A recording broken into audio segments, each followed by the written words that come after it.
आज 2025 में बैठ के जब 2011 को देखते हो तो कैसा फील आता है कि कहाँ से कहाँ आ गए हम। Impossible to possible. जो हाई राइज बिल्डिंग होती हैं जहाँ पे 25, 30, 40 माले की भी बिल्डिंगें होती हैं तो वहाँ पे कुछ चैलेंजिंग होता है ये काम करना या इजी होता है comparatively to low rise. Why Agarwal art and pattern is different from others, what is your USP. आज अगर कोई कंपनी बोलती है कि हमें आपको महीने में 150 टन माल चाहिए, is it possible for you guys? हमारी इस समय की जो वर्तमान स्थिति है, हम 200 टन पर मंथ अभी भी करते हैं। हम चाहते हैं कि हमारा भारत बढ़े और इतना बढ़े कि हम पूरे वर्ल्ड को सप्लाई दें। अरे वाह, दैट्स ग्रेट। क्योंकि बहुत हो गया कि हम दुनिया से लेते जा रहे हैं। अब समय है कि हम कुछ दें। आपके लिए मोहित अग्रवाल जी क्या है? हार्ट। आपके लिए दिनेश अग्रवाल जी क्या है? My heart. यार ये कैसे आप लोग कैसे कनेक्ट कर जा रहे हो इतना?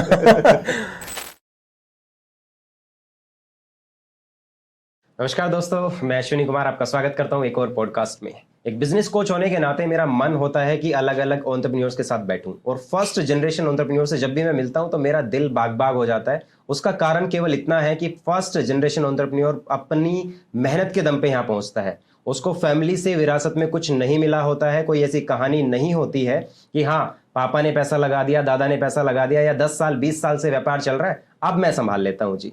जब बूटस्ट्रैप करके आप कोई व्यापार बनाते हैं तो उसकी जो खुशी होती है, उसमें जो मोटिवेशन होता है वो एक अलग चीज़ होती है। एक मोटिवेशन स्पीकर होने के नाते, एक बिजनेस कोच होने के नाते आज मैं आपको एक ऐसी सक्सेस से मिलवाने वाला हूँ। असल में ये दो भाई हैं, अग्रवाल आर्ट एंड पैटर्न इनकी कंपनी का नाम है और ये स्टील मैन्युफैक्चरिंग में है। लिफ्ट का इंटीरियर करते हैं, डिजाइनिंग करते हैं और लगाते भी हैं। काफ़ी बड़े क्लाइंट्स इनके साथ जुड़े हुए हैं। अडोबी में इन्होंने लगाया है, आईटीसी में लगा रहे हैं और एक बहुत बड़ा प्रोजेक्ट अभी कर रहे हैं जो इनके टर्नओवर को बहुत ही जल्दी 100 CR तक ले जाएगा। नाम ये खुद बताएंगे या पॉडकास्ट के बाद में आपको जानने का मिलेगा। चलिए शुरुआत करते हैं। तो सर कैसे हैं आप? स्वागत है आपका हमारे पॉडकास्ट में। बहुत बढ़िया। और आने में कोई तकलीफ? नहीं, ऑल गुड? सिंपल था, कोई ऐसी दिक्कत ओके, थोड़ा बताइए अपने बैकग्राउंड के बारे में। अर्ली लाइफ कैसी रही, चाइल्डहुड कैसा रहा? चाइल्डहुड थोड़ा संघर्ष वाला था। एक्चुअली मिडिल क्लास फैमिली से हैं जी। और कोई फर्स्ट जनरेशन बिजनेस है हमारा जी और हमें कोई पीछे से विरासत में चीज़ें नहीं मिली जैसा आपने बताया था। जी जी। तो खुद कुआं खोदना था और पानी पीना था। तो कुछ ऐसी स्थिति रही।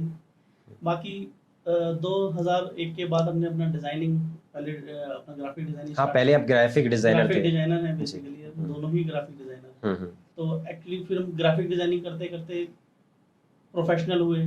फिर उसके बाद हमने इंटीरियर शुरू किया जी। इंटीरियर के बाद हमने हैंडीक्राफ्ट शुरू किया। हैंडीक्राफ्ट में भी हम कास्टिंग वर्क्स, आपका एचिंग वर्क्स और बहुत सारे मतलब मोमेंटोज और बहुत सारी चीज़ें बनाया करते थे। फिर उसके बाद हम धीरे धीरे साइनेजेस में आए, जैसे बोर्ड होते हैं, साइनेजेस होते हैं, स्टील ब्रास प्लेट्स होती हैं, बहुत सारे टिपिकल टाइप्स ऑफ हैंडीक्राफ्ट्स हमने और साइनेजेस किए। हमारे पास सेंट्रलाइज्ड ऑर्डर्स भी रहे। तो आप खुद बनाते थे उनको? हाँ, वो हम खुद बनाते थे। ओके, वो डिजाइनिंग मतलब अपने लेवल पे डिजाइनिंग करके और फिर उसको कस्टमाइज करते थे। एक्चुअली हमारा सबसे बड़ा जो जीत या बेनिफिट था वो डिजाइनिंग ही था, क्योंकि वो जो कोर हमारे अंदर है कि मतलब कोई चीज को समझना जी। क्योंकि डिजाइनिंग के अंदर एक विजन होना बहुत जरूरी है। एग्जैक्टली। कि अगर आपको कई बार क्या होता है कि जरूरी नहीं है कि आप सब कुछ पहले से जानते हैं, बट बैठे हैं, कुछ बनाना शुरू किया और वो बनता चला गया, तो वो एक चीज डिजाइनिंग विजन का खेल है। तो डिजाइनिंग होने से हमें जो आज तक शुरू में मेरा, जैसे हमने शुरू में पहले ग्राफिक डिजाइनिंग किया, फिर उसके बाद हमने प्रिंटिंग स्टार्ट की। प्रिंटिंग में भी हमने दुनिया की ऐसी कोई प्रिंटिंग नहीं जो हमने नहीं की। ओके। जैसे हमने paper printing, digital printing, offset printing, glass printing और now steel printing. Okay okay, तो वो जर्नी, वो कहीं ना कहीं जो बैकग्राउंड रहा वो डिजाइनिंग से ही रहा और वही हेल्प कर रहा है आज भी। वही हमारी बैकबोन है। परफेक्ट। आप दोनों भाई हैं? बिल्कुल। ये मुझसे छोटे हैं, मोहित अग्रवाल। हाँ, वो दिखने में लग रहा है आपको थोड़ा सा ना वो। सो एक ऐसे टिपिकल सा क्वेश्चन है कि जब दो भाई आपस में काम करते हैं और जो दो पार्टनर आपस में काम करते हैं, वो एक डिफरेंस आप समझाने की कोशिश कीजिए, क्योंकि ये चलता है आज के टाइम में। देखिए, जब हम दो जने काम करते हैं तो एक दूसरे के लिए रिस्पेक्ट होनी बहुत जरूरी है। और वैसे भी मेरे एक तरह से गुरु भी हैं, मैंने डिजाइनिंग भी सीखी है और बड़े भाई भी हैं। तो कहीं ना कहीं गाइडेंस हमेशा साथ में चलता है। और जब हम साथ में एक दो होने की बजाय एक और एक 11 बनकर काम करते हैं तो वो ज़्यादा हमारे को एक आगे तक ले जाने में सहायता करता है, हेल्प करता है। तो हम लोगों ने शुरू से हमारा माइंड सेट, हमारे कॉन्सेप्ट, हमारी थिंकिंग वो काफी मैच करती है। दोनों शादीशुदा हो? हाँ जी, दोनों शादीशुदा हैं, फैमिली एकदम वेल सेटल्ड है, जॉइंट फैमिली में रहते हैं। तो बीवियां लड़ती नहीं है क्या? नहीं नहीं, बिल्कुल नहीं, सब बढ़िया चल रहा है। सब बढ़िया चल रहा है। ब्लेस्ड हो आप, जस्ट अ जोक जी। सो आपने सर से डिजाइनिंग सीखी, बिल्कुल। तो कभी ऐसा हुआ कि डिजाइनिंग सीखते वक्त आपको लगाया हो, एक दो चपेट लगी हो? ऐसा तो खैर नहीं हुआ, क्योंकि काफी इजिली बताते थे और ऐसा काफी मोटिवेट हमेशा रहे हम काम करते वक्त। अडेप्ट कर लेते थे? अडेप्ट भी कर लेते थे, और नहीं होता तो ये भी चलो कोई नहीं, करते करते सीख जाएंगे। हाँ। चैलेंज क्या आते थे इनिशियल फेज में, क्योंकि आपको विरासत में कुछ नहीं मिला है? जब आप बूटस्ट्रैप किसी चीज को बनाते हो तो कौन से ऐसे चैलेंजेस थे जो सामने आते थे, और कई बार ऐसा होता है कि डर लगता है मैं चैलेंजेस से? सबसे पहले तो जैसे फाइनेंशियल क्रंच, तो किसी भी चीज को करने के लिए व्यापार एक पूंजी का खेल है। अगर आपके पास पूंजी है तभी आप व्यापार को पहला कदम रख सकते हैं। और वो कहते हैं 100 मील का कदम पहले कदम से शुरू होता है। सही बात है। लेकिन क्या होता है कि वो कह रहे सुनने में फिर भी लगता है, पर मेहनत तो सभी करते हैं, बट एक दिशा और दशा मिलना भी बहुत जरूरी है। हमें एक डिजाइनिंग से एक मोटिवेशन मिला, एक हमारा कोर, मतलब जो दिमाग के अंदर हमेशा रहा कि ये हमारा एक स्ट्रेंथ है हमारी। तो ये आता कैसे था? बस एक सोच है। अब जैसे आप अपने काम में एक्सपर्ट हैं, तो उस हिसाब से कई बार क्या होता है कि हमारे साथ अगर डिजाइनिंग, अगर आप मुझसे अभी कुछ बोलें कि कुछ ऐसा चाहिए, तो एकदम उस पे वर्क करना शुरू हो जाएगा दिमाग। आज तो थोड़ा आसान हो गया, जैसे पहले में जब आपने शुरू किया होगा तब तो अपना ही दिमाग व्यक्ति लगा रहा था, आज तो एआई चैट जीपीटी से पूछ ले रहे हैं आराम से। सीखा था डिजाइनिंग को, तो उस समय ना गूगल होता था, हाँ, ना यूट्यूब होता था। हाँ, बल्कि मेरे को याद है कि 2004 में पहला ब्रॉडबैंड कनेक्शन मिला था, जो सीफी वगैरह करके आता था। तो पहला ब्रॉडबैंड कनेक्शन भी हमें 2004 में मिला था, तो इंटरनेट भी नहीं था। और फोन की भी जब आप देखें तो इनकमिंग और आउटकमिंग कॉल्स के भी पैसे लगते थे, और तो वो इतना बहुत इजी महंगा नहीं लगता था। तो हमारे जो गुरु मेंटर्स रहे, हम लोगों ने जा जाके उनसे सीखा, कई बार बैठ के भी आ जाते थे, कई बार देखते थे, पूरे दिन देखा करा, और जितना सीखने को मिला उनसे सीखते थे। वो एक जर्नी थी, फर्स्ट फेज था डिजाइनिंग का, तो उसमें ज्यादातर सभी उस समय लर्निंग पॉइंट पे थे। कोई भी ऐसा मास्टर हम नहीं कह सकते थे कि उस समय डिजाइनिंग में इतना चलता था। तो यही था कि लिंक एक काम करते थे, कभी कहीं हम अटक गए तो हमने किसी से हेल्प ली, वो अटक गए उन्होंने हमसे हेल्प ली। तो इसी तरीके से करते करते एक दूसरे से 1 to 1 करते करते धीरे धीरे हम लोगों ने इसमें डिजाइनिंग में धीरे धीरे स्टेप बाय स्टेप आगे बढ़े। उसके बाद बात आती है जो अब करंट बिजनेस है, डिजाइनिंग, ग्राफिक डिजाइनिंग, मतलब काइंड ऑफ एक बिल्कुल ही अलग पैटर्न है, अलग ही थीम है, अलग ही कॉन्सेप्ट है। उसको करते हुए आपके दिमाग में स्टील मैन्युफैक्चरिंग में घुसने का या स्टील डिजाइनिंग करने का ये कॉन्सेप्ट कैसे दिमाग में आया, किसके दिमाग में आया आप दोनों में से? एक्चुअली वैसे डिजाइनिंग में ज्यादा दिमाग इनका ही चलता है। ओके। क्योंकि बेशक सिखाया हो, लेकिन गुरु और चेला कई बार चेले गुरु से आगे होते हैं, हो जाते हैं। बिल्कुल डिजाइनिंग में इनका हाथ बहुत अच्छा है। हाँ। और एक सबसे बड़ी बात है, विजनरी है, विजन इनका बहुत आगे तक का है। दूसरी चीज, जब हमने पहली बार हमें लगा कि हमें कॉमनवेल्थ के दौरान एक कहीं से एक अपॉर्चुनिटी मिली कि जैसे कि भी होटल्स की उस समय रिक्वायरमेंट्स थी कि रिनोवेशन चल रही थी, तो कनॉट प्लेस में किसी एक होटल की हमारे को रिक्वायरमेंट आई कि कौन से कॉमनवेल्थ की बात कर रहे हैं आप? 2010 के आसपास जो कॉमनवेल्थ दिल्ली में हुआ था। दिल्ली। तो उसमें क्या था कि हमें एक होटल्स की अपॉर्चुनिटी आई कि आपको इसमें इंटीरियर करना है। वो है ना पुराना वुडन कार्विंग का काम हुआ था उसमें। तो अगर आप कभी देखें तो वैसे तो वुडन कुशनिंग या कोई इस तरह की चीज लिफ्ट में यूज ही नहीं होनी चाहिए, क्योंकि फायर रेटेड नहीं होती है, फायर रेटेड नहीं होती है, ये लाइफ थ्रेटनिंग है। एक्चुअली लोग लगा लेते हैं, बट वो कामयाब नहीं है चीजें, और वो होनी भी नहीं चाहिए, क्योंकि आपने देखा होगा इन केस इन फायर आपको लिफ्ट यूज नहीं करनी चाहिए। और उल्टा हमने उसके अंदर वो सामान लगा दिया जो और ज्यादा फायर को और ज्यादा प्रमोट कर सकता है। तो इसीलिए स्टील इसका बेहतर विकल्प है। तो जब हमने उसको अपॉर्चुनिटी आई, हमने देखा कि कार्विंग से हमें उन्होंने कहा कि कुछ इसका ना मेटल में या कुछ बढ़िया सा कर दो एंटीक। तो हमने देखा, लेकिन मार्केट में ना उस समय कुछ ऐसे विकल्प नहीं थे। बहुत ढूंढा, हमें कुछ ऐसा मिला नहीं मार्केट में उसको लिए करने के लिए। फिर हमने सोचा कि हम खुद ही अपना एक डिजाइन बनाते हैं। तो हमने उन्हीं की थीम से रिलेटेड कोई एक ऐसा डिजाइन क्रिएट किया जो उनकी वॉल, बैक वॉल और साइड पैनल को हमने खुद ही उसको धीरे धीरे बनाया, फैब्रिकेट किया और उसको वहाँ पे इंस्टॉल कराया। वो बहुत खुश हुए। इंस्टॉलेशन आप ही नहीं किया? इंस्टॉलेशन हमने किया। जो शीट्स का इंस्टॉलेशन था, लिफ्ट एग्जिस्टिंग लगी हुई थी, वो तो मैं समझ रहा हूं। केवल उसको बाहर से क्लैडिंग करके हमने उसको इंटीरियर किया।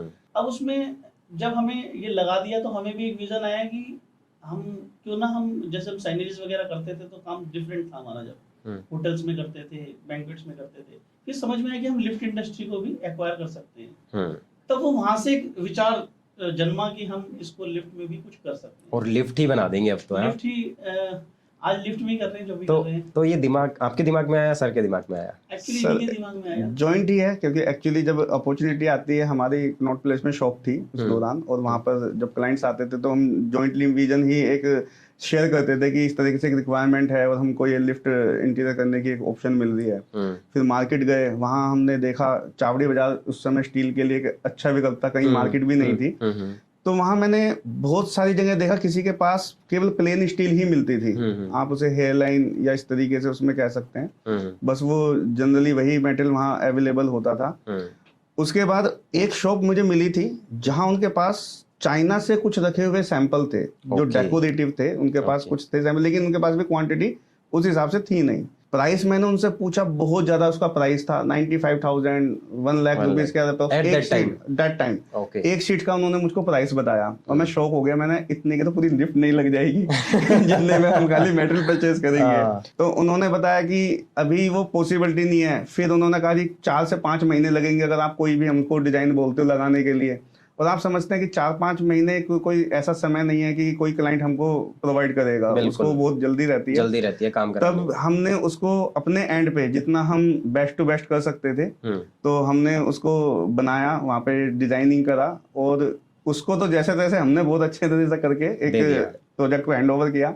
लेकिन वहीं से ये विचार एक जनरेट हुआ कि यार हमारे इंडिया में अभी कितनी कमी है मटेरियल्स को ही लेकर।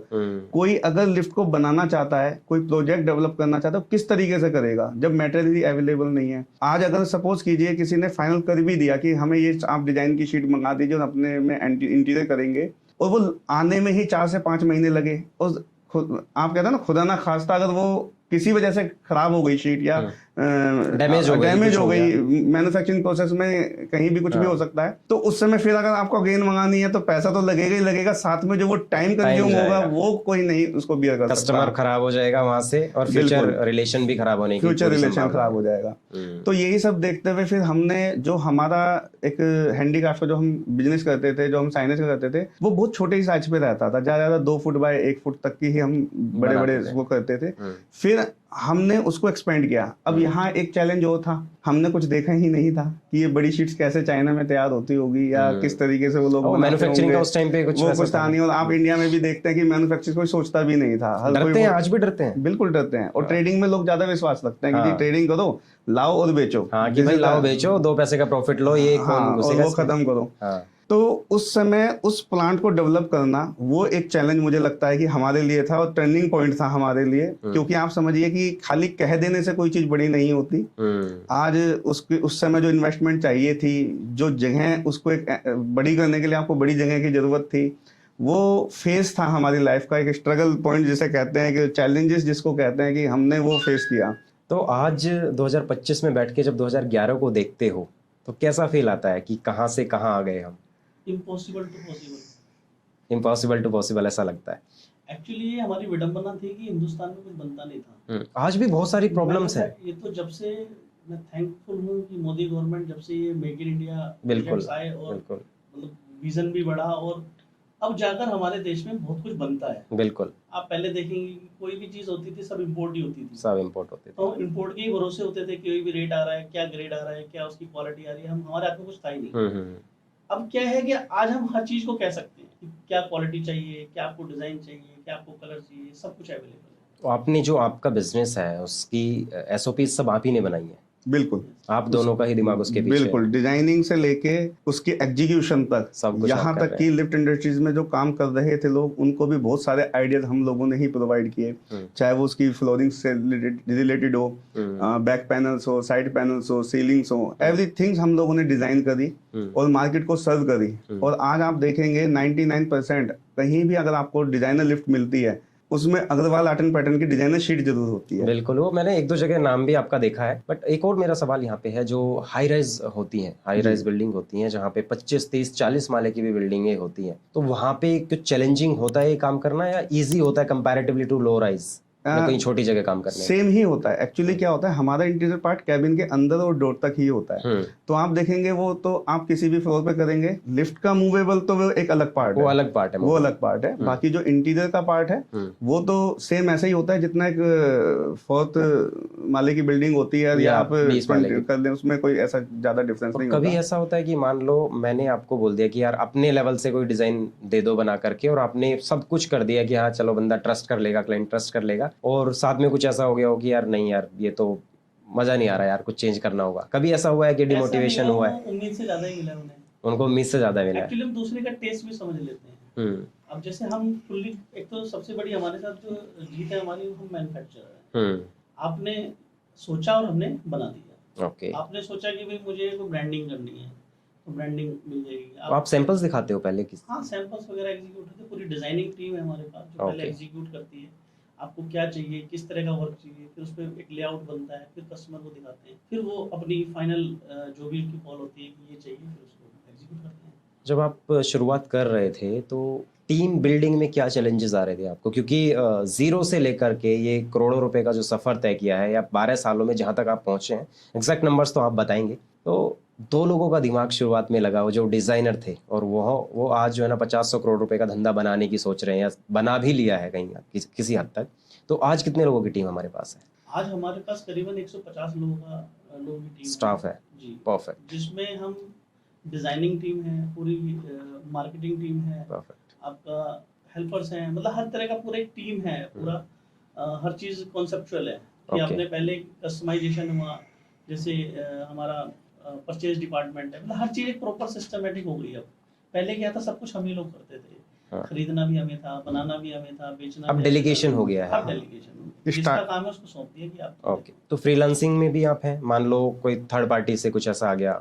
हाँ बिल्कुल, you are doing that. Basically हम लोगों के साथ architect, builders, designer, lift manufacturers और डायरेक्ट क्लाइंट भी हम लोगों को अप्रोच करते हैं। तो वो पूरा एक नेटवर्क बना हुआ है जिसके थ्रू डिजाइनिंग के लिए हमारे पास एक कॉल आती है कि भाई हमको लिफ्ट का इंटीरियर करना है। और मोस्टली तो मैं आपको बताऊं, हमने जो डिजाइन डेवलप कर रखे हैं 90% तो उनमें ही लोग सिलेक्ट कर लेते हैं, क्योंकि वो सेटिस्फाई हो जाता है, क्योंकि उसमें अभी तक इतने सारे डिजाइन हम लोग करीबन 1000 से ऊपर हम लोगों के पास डिजाइन है। तो वो कहीं ना कहीं कस्टमर की क्वेरी होती है, वो उसमें फुलफिल हो जाती है। फिर भी कई बार आर्किटेक्ट्स हैं, उनके अलग प्रोजेक्ट्स हैं, थीम है। जैसे कई लोग बात करते हैं, तो जैसे एक होटल था, तो वहां पर उन्होंने एक बेल बनाई हुई थी, मतलब एक फ्लावर उनका टेक्सचर था।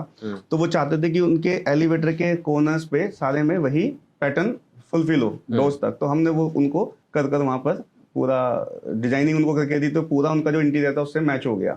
तो आजकल क्या ये थीम वर्क जो चलता है वो बहुत मायने रखता है लोगों के लिए, क्योंकि कहीं ना कहीं वो मैचिंग आजकल ज्यादा इंपॉर्टेंस है। परफेक्ट। बीइंग अ बिजनेसमैन, आपको क्या लगता है कि अभी हमने थोड़ी देर पहले बात की थी चाइना के बारे में, सो मैं ये नेशनल लेवल का इंटरेस्ट है, नेशनल इंटरेस्ट का एक क्वेश्चन है कि why China is that far? Actually क्या है, चाइना से के साथ 2-3 समस्या थी। एक तो जो वो मटेरियल देते हैं, जो हमारी इधर आता है हमारे यहाँ, जो वो बहुत गुड क्वालिटी प्रोडक्ट नहीं बेचते। नहीं, फिर भी वो बाकियों से आगे कैसे? मेरा सवाल ये है। सस्ता और प्रोडक्शन वर्क होता है, बट हाँ, यहाँ पर जो हमारी जीत आई वो हमारी मैन्युफैक्चरिंग और कस्टमाइजेशन काम आया, जिसमें हम 100 शीट 100 डिजाइन का कॉन्सेप्ट लेके काम कर रहे हैं। ओके। अगर आपको 100 शीट चाहिए, हम 100 शीट अलग अलग डिजाइन में दे देंगे in one time. Okay. And उसमें आपको any gauge, any colour, any size और एनी ग्रेड हम आपको यहाँ प्रोवाइड करा सकते हैं। परफेक्ट। अब जैसे एक एग्जांपल की, एक ट्रेडर सपोज कीजिए, उसने 20 डिजाइन चुने और वहां से 200 शीट ले आया, जो कि 200 शीट में 5 टन होता है। वहां से लाया, 2 महीने आने का टाइम लगा। आने के बाद सपोज कीजिए आपको 210वीं शीट की जरूरत पड़ गई। अब वो 10वीं शीट आपको फिर से वो इतना ही प्रोसेस में जाएगा, है नहीं है अवेलेबल, और हो सकता है आपको 10 साल बाद जरूरत पड़ जाए प्रोजेक्ट पे किसी उसी डिजाइन की, तो वहाँ बन रहा है वो डिजाइन नहीं बन रहा है, हम आपको आज भी दे सकते हैं और 50 साल बाद भी दे सकते हैं। मार्केट में बहुत सारे टॉप जाइंट्स बैठे हैं जो स्टील मैन्युफैक्चरिंग में है, लिफ्ट का काम करते हैं, इंटीरियर का भी करते हैं, ठीक है, इंस्टॉलेशन तो बहुत सारे लोग कर रहे हैं, ठीक है, वो तो फ्रीलांसर भी आपको मिल जाते हैं। Why Agarwal art and pattern is different from others? What is your USP? Actually जो लिफ्ट मैन्युफैक्चर, इंस्टॉलर है, ये सब हमारा एक फ्रेंडली सर्कल है। एक्चुअली बेसिक हम जो मटेरियल बनाते हैं वो उनके लिए हेल्पफुल होता है। क्योंकि जैसे आप समझिए कि एक लिफ्ट इंस्टॉलर किसी क्लाइंट्स के पास जाता है, वो बात करता है कि भाई मुझको जो लिफ्ट लगवानी है वो मुझे इस तरीके का डिजाइन चाहिए और एकदम परफेक्ट। क्योंकि आप देखिए कि आजकल जो बिल्डिंग्स हैं या कोठी बंगलास बन रहे हैं उनमें इंटीरियर एक हाई लेवल का है, वहाँ पे इटालियन मार्बल लगा होता है या अलग अलग तरीके की इतनी वैरायटीज आ चुकी हैं। और एक आर्किटेक्ट के थ्रू अब तो कोई भी शायद ऐसा काम नहीं करता जो पहले एक घर बनाने जाते थे, फॉर्मेट नहीं है अब वो नहीं है कि जी हम खुद ही सब कुछ डिसाइड करते हैं कि जी ठीक है हम नहीं यहाँ पर ये कलर करा दीजिए और वहां पर वो, अब वो फॉर्मेट खत्म हो गया है। अभी फॉर्मेट है कि हर चीज के इंटीरियर के लिए एक स्पेशलाइजेशन पर्सन चाहिए, एक स्पेशलाइज चाहिए, इंटीरियर डिजाइनर होते हैं, आर्किटेक्ट्स हैं, तो वो एक क्वेरी जनरेट करते हैं कि जी आपको यहाँ पर ये चीज चलेगी। तो अब जो लिफ्ट इंस्टॉलर है उसके लिए वो फुलफिल करना जरूरी है, क्योंकि जो क्लाइंट चाहता है सामान तो उसको वही मेटेरियल बनाकर देना है। तो वो कई बार क्लाइंट्स हमसे डायरेक्ट भी अप्रोच करते हैं और लिफ्ट मैन्युफैक्चरर्स के साथ तो हमारा पूरा ऑल इंडिया नेटवर्क इतना हाई है कि शायद अगर आप इंडस्ट्रीज में किसी भी लिफ्ट इंडस्ट्री से रिलेटेड व्यक्ति को पूछेंगे कि अग्रवाल आर्ट एंड पैटर्न कोई डिजाइनर शीट्स बनाती है तो वो आपको तुरंत बता देगा कि हाँ हमने उनसे बिजनेस किया हुआ है। Because we are the only manufacturer of designer and color steel sheets in India. Okay, perfect. एक और चीज़ लिफ्ट इंडस्ट्री में कहते हैं कि मतलब मूवेबल जो है ना वो शायद आप लोगों का पार्ट नहीं है, बट एक जब हम उसके अंदर एंटर करते हैं तो एक फील आता है एस्थेटिक की, यार बस खड़ा होकर के ही मजा आ गया इसकी डिजाइनिंग देख करके। तो ये जो कॉन्सेप्ट है ये इंडिया के अंदर कब से शुरू हुआ? ये हमने 2014 में शुरुआत की। आपने, आपका नहीं, मैं जनरली बात कर रहा हूँ कि इंडिया के अंदर कब आया, अगर आपने इसको स्टडी किया हुआ है। एक्चुअली पहले लोग लिफ्ट को जो बनाते थे ना तो उसमें या तो प्लेन स्टील लगता था, ब्रश फिनिश टाइप होता था या मिरर फिनिश होता था। वैसे आपने ज्यादातर देखा होगा तो पुराने जमाने में या पुराने टाइम में पहले एक चैनल लगा होता था, हाँ, वो हटता था, आज भी है वो कई जगह, मैनुअली ऑपरेट होता था। फिर उसके बाद जो उसके अंदर इनर बॉडी बनी होती थी वो लोहे की बॉडी होती थी, उसके ऊपर पाउडर कोटिंग होता था और आपने देखा होगा जगह जगह से पेंट उतरा हुआ होता था। आज भी है वो, मैं देखता हूँ अक्सर। पुरानी ओल्ड और धीरे धीरे करके बहुत स्ट्रगल करके लिफ्ट चलती थी। हाँ। अब बहुत स्मूथ है। आप अगर एक कॉइन रख दें लिफ्ट के अंदर तो कॉइन आपको ऐसा ही मिलेगा। एग्री, स्मूथनेस बढ़ गया है। हमारा पार्ट क्योंकि इंटीरियर है, हम इंटीरियर पे वर्क कर रहे हैं। किसी भी तरह की जो पहले आप देखते थे सो बोरिंग लिफ्ट्स होती थी, पहले 3-4 ही पैटर्न चलते थे, जैसे हनीकॉम टाइप, वो भी एनग्रेव से नहीं बनते थे, वो एक रोल पैटर्न टाइप होता था जी। बट उसमें क्या है वो सिमेट्री और वो बिल्कुल क्वालिटी का प्रॉपर नहीं होता था। अब जो हम बनाते हैं वो भी डिजाइन हम बनाते हैं, ऐसा नहीं है। तो वो बहुत सी कमर्शियल लिफ्ट्स के अंदर आज भी लोग यूज करते हैं जो स्क्रैचलेस या बहुत सारी जगह पे, जैसे हमारा लिनन 2-4 प्रोडक्ट है, हनीकॉम, मूनरॉक, लेदर, ये यूज होता है। बाकी जो हमारा अपना इन्वेंट है जिसे हम इन्वेंट ही कहेंगे, फर्स्ट टाइम इन इंडिया हमने ही उस चीज को इन्वेंट किया। आप देखेंगे कहीं भी पहले हमने ना जैसे लिफ्ट के बैक पैनल से शुरुआत की। सपोज कीजिए आपको फ्लोवर पसंद है तो हमने उसमें बैक साइड पे फ्लोवर दिया, उसी से रिलेट करता हुआ 2 साइड बैक पैनल्स बनाए जिसमें 2 उसी से रिलेट करते हुए। अब हमने उसका डोर भी डिजाइनर बना दिया कि जब वो मिलता है तो बुक मैच होके बिल्कुल एक प्रॉपर फील देता है। उसमें हम ग्लास डोर भी लगा सकते हैं, उसमें आपका पूरा बंद करके डिजाइनर स्टील शीट डोर भी बना सकते हैं। तो जैसी जिसकी रिक्वायरमेंट, जैसा जिसको अच्छा लगे उस हिसाब से वो काम करते हैं। आपके हिसाब से अब कौन सी चीज ज्यादा डिमांड में है? जैसे आपने बताया कि भाई जो ब्रश की फिनिशिंग होती थी, फिर मिरर फिनिशिंग की, बंदा यार खड़ा होकर के ना खुद को देख भी रहा, अब तो मिरर ही लगाने लग गए अंदर पूरा का पूरा। जैसे आप किसी 5 स्टार होटल में जाते हैं या बैंक्वेट में, जैसे आजकल शादी में जाते हैं कहीं, तो आपको हर जगह गोल्डन स्टील मिलेगा देखने को। हाँ, मैं देखता हूँ अक्सर। क्रोकरी भी आजकल कलर कोटेड आ गई है, जिसको पीवीडी टाइटेनियम कोटिंग कहते हैं। तो आजकल सब चीज बहुत है ना, सब कुछ लेविश चाहिए। एक्चुअली पैसे उतने ही लग रहे हैं। पहले कोई अप्रोच नहीं करता था, पहले कोई सोर्सेज नहीं थे, पैसा उतना ही लगना था, बहुत थोड़ा सा एक मार्जिन का फर्क आता है। लेकिन एक डिजाइनर लिफ्ट हर कोई चाहता। सपोज आपने एक अपने लिए कोठी बंगला बनाया, अब आप उसमें मूनरॉक या अस्पताल वाला फील तो नहीं लाएंगे। आपने लगाया इटालियन मार्बल और वो अंदर से आपको सो बोरिंग फील दे रहा है। बिल्कुल। और आपने उसमें लेविश गोल्डन या रोज गोल्ड या ब्लैक कोई भी, क्योंकि हमारे पास कलर्स की वेरिएशन भी बहुत है, आप उसमें इस तरह का कोई डिजाइनर लिफ्ट लगाते हैं, आपको ना हमेशा एक नई एनर्जी सी लगती है कि कुछ नया लगाया है। आपको देखने वाला भी अप्रिशिएट करता है कि आपने कुछ लगाया है। तो क्लाइंट की डिमांड क्या होती है कि यार दिखने में अच्छा लगना चाहिए या फिर कि काम सॉलिड करे? देखिए, जब आप किसी के यहाँ जाते हैं तो लिफ्ट में दिखने वाला पार्ट लिफ्ट का कैबिन ही होता है, डोर्स होते हैं। उसको देखकर ही आप डिसाइड करते हैं कि यार ये लिफ्ट बहुत बढ़िया लगी है, यार इन्होंने काम बहुत बढ़िया कराया है, ये जो लिफ्ट लगी हुई है ना, इसे देखकर मजा आ गया, अपने पास भी ऐसी होनी चाहिए। अब वो जो वर्किंग है वो देखो, एक मैन्युफैक्चरिंग का पार्ट है, वो सर्विस का पार्ट है। लिफ्ट बहुत आज की डेट में टेक्नोलॉजी इतनी अच्छी हो गई है कि लिफ्ट एक सस्टेनेबल प्रोडक्ट है। ऐसा नहीं है कि वो आए दिन प्रॉब्लम करते हैं। वन टाइम एक बार लगा और लिया अगर तो चल आपकी जाएगा किसी लंबा। सप्लायर से कोई परेशानी है तो आज आप उसको चेंज भी कर सकते हैं, ऐसा कुछ है नहीं। मगर इंटीरियर जो है वो आपको डिफाइन करता है, आपकी पर्सनैलिटी को डिफाइन करता है, आपके जो आपका एक एम्बियंस है, आपकी जो सोच है उसको डिफाइन करता है। हाँ बिल्कुल, एक बिजनेसमैन जो है ना उसका एम्बिशन उसको आगे लेकर के जाता है। So one more question here कि आपने जैसे बोला कि आप इंस्टॉलेशन भी करा रहे हैं, मतलब A to Z आप सारा ही काम कर रहे हैं, बिल्कुल, है ना? इंस्टॉलेशन ही हम उसको लिफ्ट इंटीरियर से रिलेटेड हम क्लैडिंग होती है, सब कुछ करते हैं, लिफ्ट इंस्टॉल नहीं करते। इंस्टॉल नहीं करते। ओके, बेसिकली हम उसको रिनोवेट करते हैं, जो क्लैडिंग पुरानी हो चुकी है, जैसे मैंने बताया वो चैनल्स वाले, हाँ उसको ऑटोमाइजेशन कराना उसका, और जैसे क्लैडिंग्स करना, और नए लिफ्ट्स के लिए इंटीरियर। फॉर एग्जांपल कोई पुरानी जो है ना बिल्डिंग मैं है, आपको इसका एक एग्जांपल देता हूँ। अभी आईटीसी नर्मदा होटल में लिफ्ट लगी हुई थी मित्सुबिशी कंपनी की। उन्होंने जो लगाया था बेस मॉडल लगाया हुआ था, लेकिन आप समझते हैं कि आईटीसी नर्मदा एक नाम तो है, यार इट्स अ बिग और नेम। इतना सुंदर उन्होंने उसमें काम कराया हुआ है, बहुत लेविश। तो उस पे एक इंटीरियर करना था, एंटिक फिनिश की डिमांड थी, वो जनरली हम सबको नहीं प्रोवाइड कराते, तो उनका स्पेशल कॉल था, तो वो हमने उनका पूरा इंटीरियर करा लिफ्ट का। इसी तरीके से एक अपनी नोएडा में एडोबी बिल्डिंग है, वहां पर उनका इंटीरियर वो 20 साल पुरानी लिफ्ट, मैं उसकी क्वालिटी ओके, तो पूरी वो मॉडर्नाइज करी गई है, तो उसका जो इंटीरियर है वो हम लोगों ने पूरा रीचेंज किया है। तो बहुत सारे ऐसे प्रोजेक्ट हैं जिनको हम लोगों ने काम किया और लिफ्ट को पूरा इंटीरियर उसका चेंज किया, और ये क्या होता है कि आपको लिफ्ट एकदम न्यू हो जाएगी। परफेक्ट। सर मेरा आपसे एक सवाल है, विजनरी एंटरप्रेन्योर होने के नाते आप क्या सोचते हैं कि मतलब चाइना इतना ज़्यादा इंडिया को सामान क्यों दे पा रहा है? ये हम लोगों की कमी है या फिर कुछ और कहानी है इसके पीछे?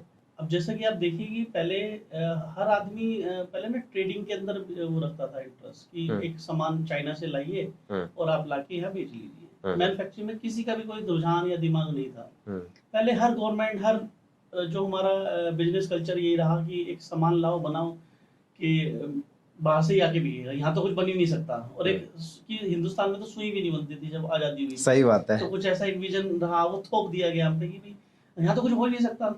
आप एक चीज को देखिए कि जब आजाद हुए थे तो हिंदुस्तान और चाइना करीब करीब एक ही स्थिति में था। चाइना की तो बल्कि और भी बुरी स्थिति थी कि चीनी खरबूजे की नीति बोला करते थे, बहुत सारे लोग उस पर एग्री, उसमें वो दिक्कत थी उसके साथ। लेकिन आप देखें कि उसने लास्ट 20 ईयर्स में, 20 ईयर्स में कितना काम किया। आज आप एक छोटा सा उदाहरण लीजिए कि जैसे हमारा ना पूरा बाजार खा गया वो।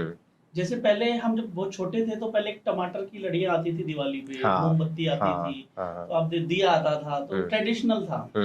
अब क्या हो गया कि झालर आ गई, वो 15 रुपए में मिलती है, 50 में भी मिलती है, 200 में मिलती है। आप एक इंडियन मैन्युफैक्चर ढूंढ के दिखाइए उसमें कि कौन ऐसा इंडियन मैन्युफैक्चर है कि जो उस लड़ी को आज बना रहा होगा। वो सब चाइना से इंपोर्ट होता है। आदमी सबने अपना एक सोर्स ढूंढ लिया कि हम चाइना से लाएंगे, हमें क्या करना है, कौन यहाँ इंफ्रास्ट्रक्चर की तैयारी करेगा, कौन स्टाफ को झेलेगा, कौन इस चीज। ठीक है, दिक्कतें आती हैं, लेकिन अब जैसा गवर्नमेंट भी सपोर्ट कर रही है और बहुत सारी चीजें कि मेरा भारत बढ़ेगा कब, अगर हम आज हिंदुस्तान को नहीं बढ़ाएंगे, मैन्युफैक्चरिंग नहीं कराएंगे, सब कुछ डिपेंड रहेंगे उनसे।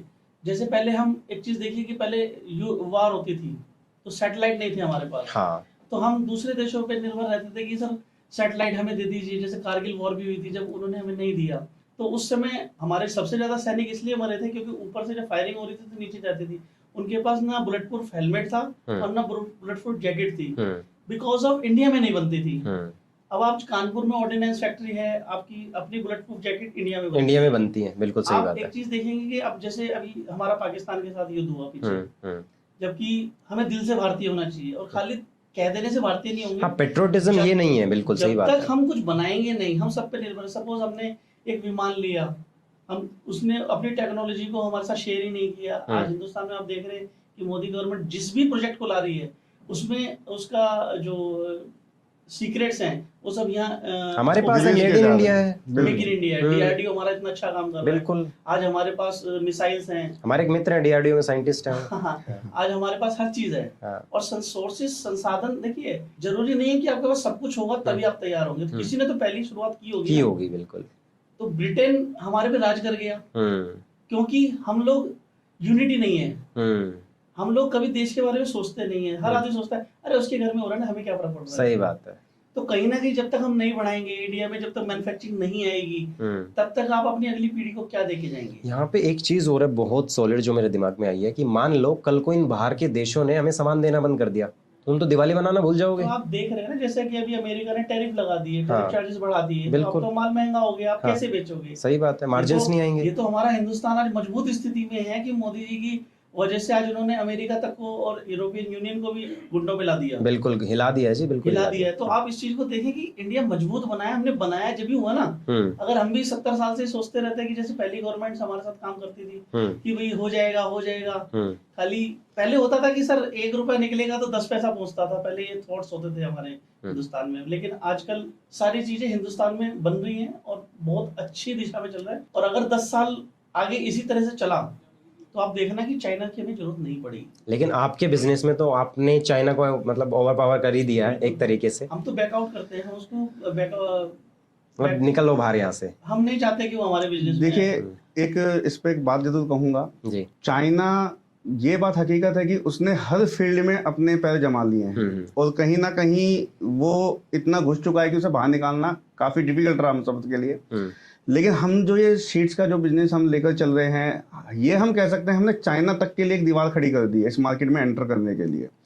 चाइना के लिए क्या इजी होता है कि आप बल्क में मटेरियल फेंक दो, एक ही डिजाइन के पूरी प्रोडक्शन लगा दो, आप उसका लाखों टन माल बनाओ और भेज दो और वो लगाते रहेंगे। लेकिन अभी इंटीरियर इस सेगमेंट में वर्कआउट नहीं करता। यहाँ लोग चूजी हैं, यहाँ लोगों को अपना कुछ एक स्पेशल थीम्स चाहिए, अपने डिजाइन चाहिए, जो कि पॉसिबल ही नहीं है कि आप 1 to 1 वहां से कैरी करके ला सकते हैं या उनको परचेज करके ला सकते हैं। वो कॉस्ट भी बहुत ज्यादा पड़ेगा, कॉस्ट भी उसको वेरी नहीं कर पाएगा। उसमें मास्टर हैं आप। हम इस चीज के मास्टर हैं। यहाँ हम मैन्युफैक्चरिंग कर रहे हैं, 100% प्योर मैन्युफैक्चरिंग है, कलर से लेके अपना एचिंग पैटर्न्स की और तरह तरह की हम उसमें काफी शेप्स और डिजाइन लेकर आए हैं। कॉन्सेप्ट हम विजनरी लेकर आए हुए हैं कि आप उनको देखेंगे तो आप कहेंगे कि वाह ये क्या डिजाइन आप लोगों ने क्रिएट कर रहे हैं।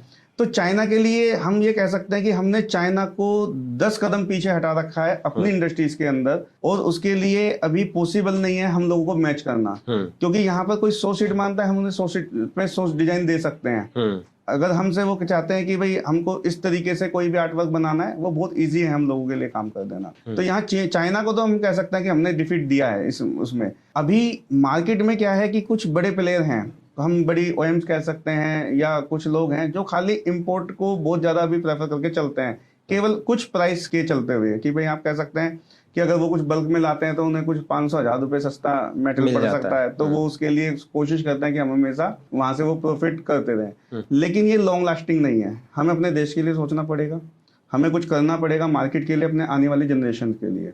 क्योंकि जब तक हम यहाँ कुछ नहीं बनाएंगे, जब तक हम मेक इन इंडिया नहीं करेंगे, मेड फॉर इंडिया नहीं करेंगे, मेड फॉर वर्ल्ड नहीं करेंगे, तो पॉसिबिलिटी नहीं है कि हम कुछ अपनी आने वाली जनरेशन को दे पाएंगे। बिल्कुल। और पहले भारत सोने की चिड़िया इसलिए होता था क्योंकि यहाँ पर हम बहुत कुछ चीजें बनाते थे, हम आत्मनिर्भर थे हर चीज पे। पहले जरूरत जैसी थी उसके लिए हम पर्याप्त थे, लेकिन धीरे धीरे विदेशी चीजों का आगमन हुआ, यहाँ लोगों की डिजायर्स बढ़ी और वो हम उसको बनाने में अक्षम रहे। और आप देखेंगे यही एक कहीं ना कहीं एक रीजन भी था हमारा गुलाम बन जाने का।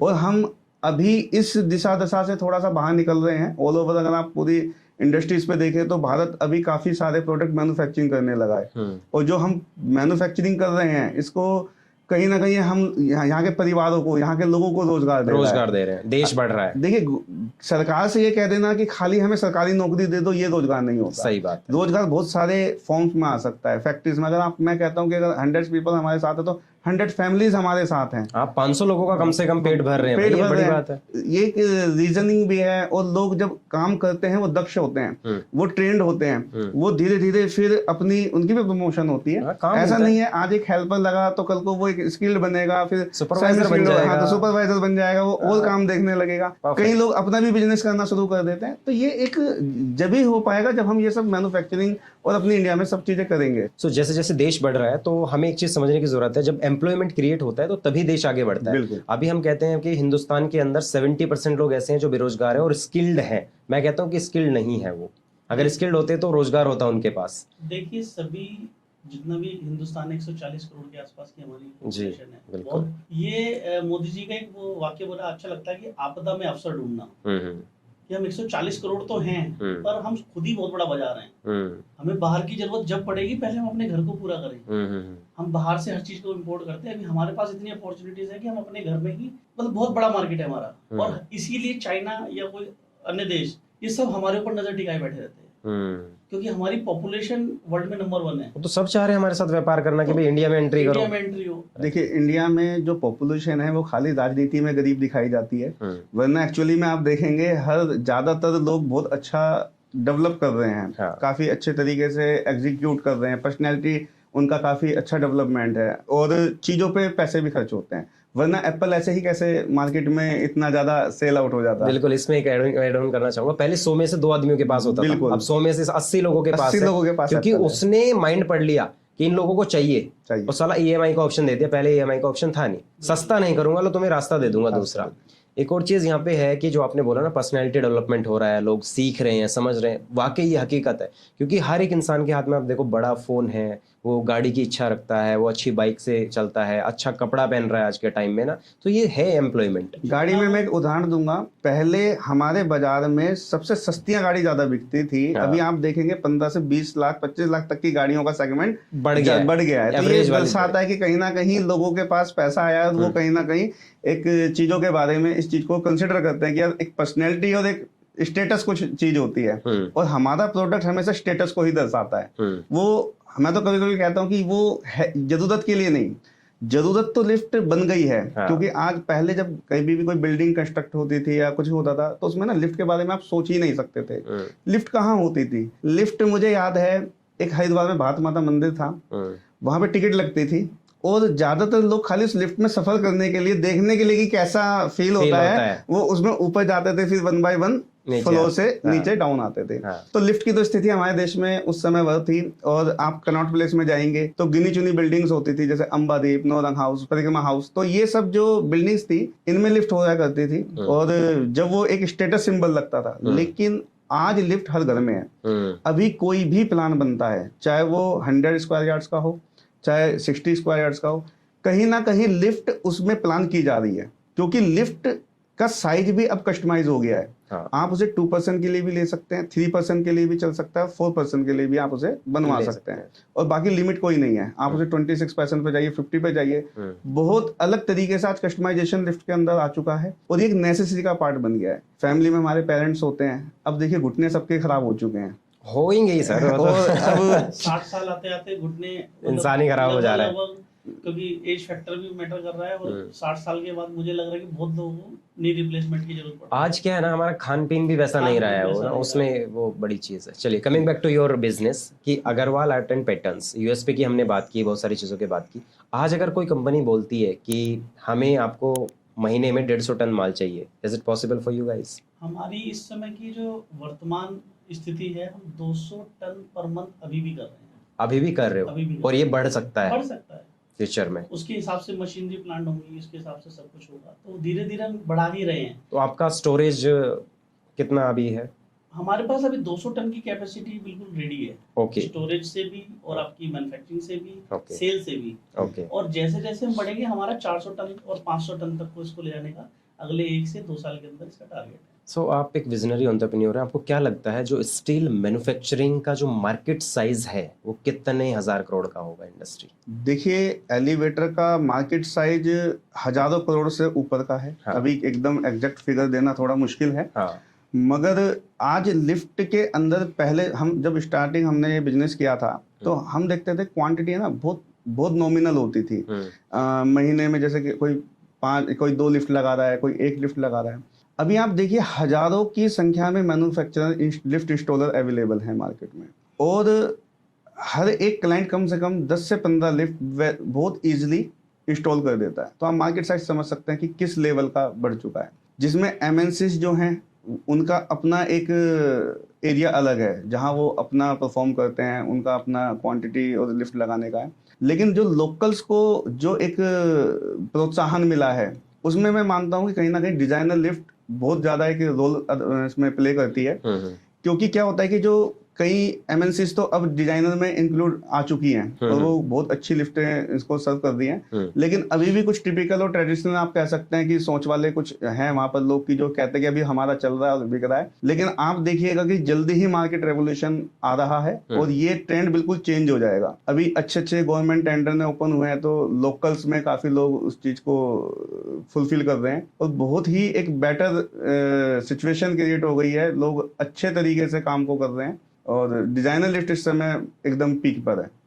तो अग्रवाल साहब, जैसे जैसे ना समय बढ़ता है तो चीज़ें अपडेट होती हैं, हम इस सब चीज़ों के बारे में बात कर रहे हैं, तो किसी भी व्यापार को जीरो से हीरो बनाने के लिए ना आपको बहुत सारी लर्निंग्स की आवश्यकता होती है। तो आप दोनों के लिए सोर्स ऑफ लर्निंग क्या है? आपको कैसे पता चलता है मार्केट में हो क्या रहा है? आपको कैसे पता कि भाई अहमदाबाद में हमें स्टोर डालना है? आपको कैसे पता कि यार मुझे बेंगलोर में डालना है? आपको कैसे पता चला ITC अहमदाबाद का प्रोजेक्ट मुझे लेना है? आपको कैसे पता यार जयपुर में एक बड़ा काम चल रहा है यार, उसका मिल जाए तो मजा आ जाए? How do you find all these thing? Actually जो हमारा काम करने का तरीका है, जो मार्केटिंग है, जैसे हम एग्जीबिशंस करते हैं और अब तक हम करीबन 11 से 12 एग्जीबिशंस कर चुके हैं, छोटी बड़ी मिला के, जिसमें मुंबई, अहमदाबाद, नोएडा, दिल्ली और आपका नेक्स्ट ईयर हमारी बेंगलोर में। तो हमने इस हिसाब से एग्जीबिशंस अटेंड किए हैं कि हम करीब करीब अपने हिंदुस्तान के हर राज्य में कनेक्ट हो सकें। तो जैसे हम यूपी में बैठे हैं अभी, तो यूपी से हम गाजियाबाद, नोएडा, यहाँ से 200-300 किलोमीटर का लोकल एरिया हम आराम से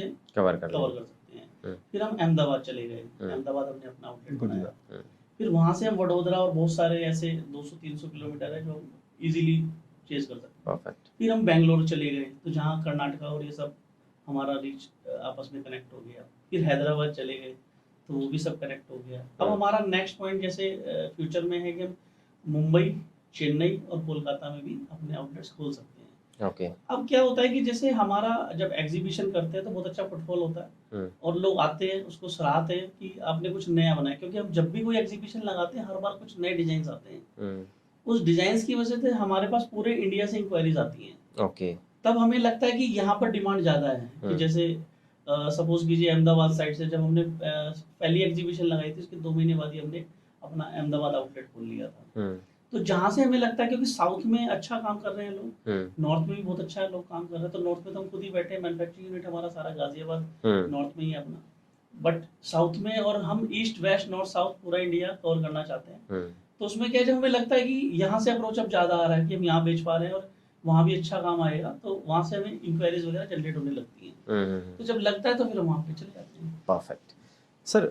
बिजनेस होता है B2B, B2C, D2C। आपका D2C तो जो है ना शायद कॉन्सेप्ट में आता ही नहीं है। तो आपका जो ये बिजनेस है किस सेगमेंट में फेल कर रहा है? और आप अभी B2B में काम कर रहे हैं, तो B2C को भी आप कैटर कर रहे हैं कि नहीं अभी? देखिए, इनडायरेक्टली हम सबसे जुड़े हुए हैं। हाँ, मेन हमारा जो टारगेट रहता है या जो हमारी डीलिंग रहती है वो B2B पे ही होती है। मतलब अगर मैं देखूं 100 रुपए अगर आप कमा रहे हैं, 100 रुपए का रेवेन्यू कंपनी जनरेट कर रही है, तो B2B से कितना आता है? 80, 70, 60 कितना? अभी आप कह सकते हैं हम 100% B2B पे ही वर्कआउट कर रहे हैं।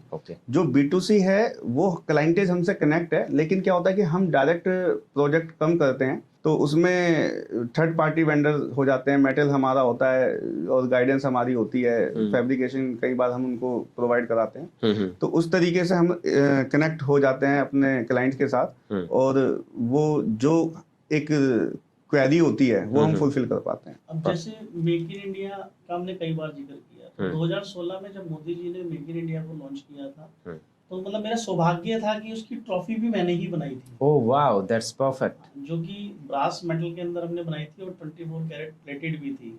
वो डिजाइनिंग पूरी आपकी है? पूरी डिजाइनिंग, और उसमें जो पूरा ट्रॉफी मोमेंटो था वो प्रोडक्शन भी सब आपका है? जी, वो सारा प्रोडक्शन। अरे वाह। और जो इन्होंने कहा जैसे कि हम जो थर्ड पार्टी से जुड़े हुए हैं, जिस तरह जैसे हमने वॉर मेमोरियल हॉल है आपका इंडिया गेट पे, हाँ, उसमें जितनी शौर्य गाथाएं लिखी हैं, हाँ, वो हमने ही लिखी है। अरे वाह। तो हम जैसे एम्बेसीज हैं उसमें बहुत सारे लोगो, पोस्ट लोगो, ये सब बनाए, और अभी हम रिवील नहीं करना चाहते हैं कुछ बड़ी चीज। मेक इन इंडिया की तर्ज पे कुछ टन की प्रोजेक्ट्स भी हम करने वाले हैं। अरे वाह, दैट्स परफेक्ट। और एडवांस में कांग्रेचुलेशंस आपकी बड़ी अचीवमेंट्स के लिए आपको। हम सबसे पहले भारतीय हैं, हम चाहते हैं कि हमारा भारत बढ़े और इतना बढ़े कि हम पूरे वर्ल्ड को सप्लाई दें। अरे वाह, दैट्स ग्रेट। क्योंकि बहुत हो गया कि हम दुनिया से लेते जा रहे हैं, अब समय है कि हम कुछ दें। अब हमसे लो, हमें डॉलर लाना है। तो अब हमें भी ये समझना चाहिए ना, हमारे भारतीयों को समझना चाहिए कि चाइना से माल ले क्यों भाई, अपने भाई बैठे इनसे लो, हम लोग बैठे देश में पैसा जाएगा। हमारे यहाँ बन रहा है, हाँ, वो कई बार थोड़ा ईगो होता है, कई बार कुछ ऐसा लगता है रेट्स हर चीज का सॉल्यूशन है। हमारे रेट बैठो साथ में। बहुत बहुत मिनिमम रेट्स हैं। हाँ बहुत मतलब